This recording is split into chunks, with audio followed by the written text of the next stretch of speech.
Hello and a very warm welcome to BBC World News. The fiercest hurricane to hit the United States mainland in more than a decade has made landfall in Texas. Thousands of people have been ordered to evacuate their homes and there are warnings of deadly floods and storm surges. Well, with me is Tom Sabatelli. He's a hurricane specialist for the company Risk Management Solutions. So you work with insurance companies and you're actually a meteorologist. So you basically tell them what to expect in terms of weather.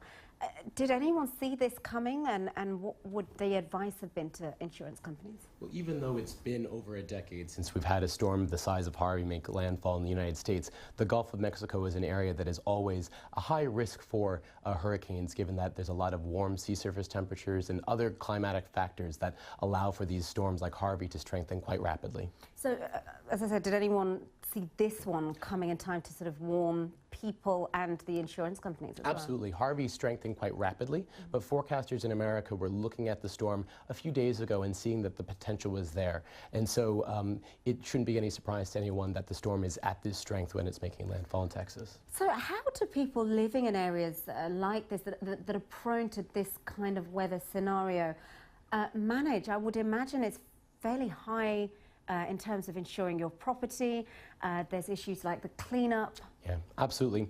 I mean, in advance, a lot of these homeowners try to take as much precaution as they can, using very strong storm shutters, permanently anchored shutters, clips to keep the roof on the main structure of the building to prevent as much damage as possible. Obviously, that's going to be impossible in a storm like this, but trying to take as many precautions as possible. Those that don't end up boarding up their windows with plywood, using sandbags to prevent flooding, obviously mitigating the risk a lot less. I mean, I'm just looking at the pictures now that we're showing. I mean, you've seen whole electrical poles blown down.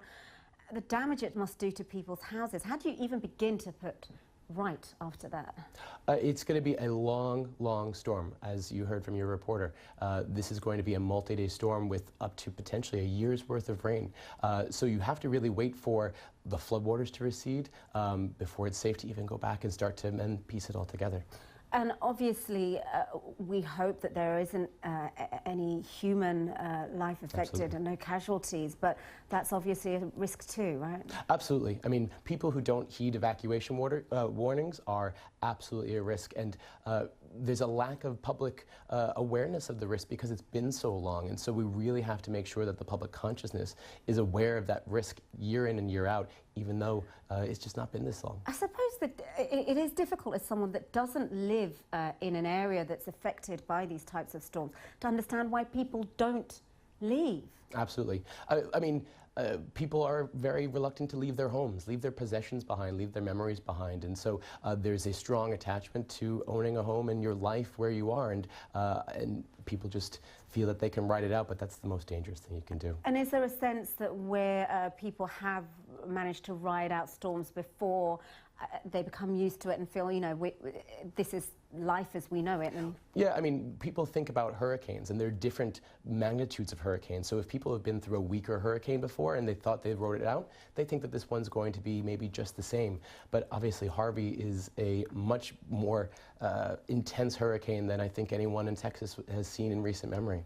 Okay, we're going to have to leave it there, but we really appreciate you coming in to talk to us, Tom. Thank you.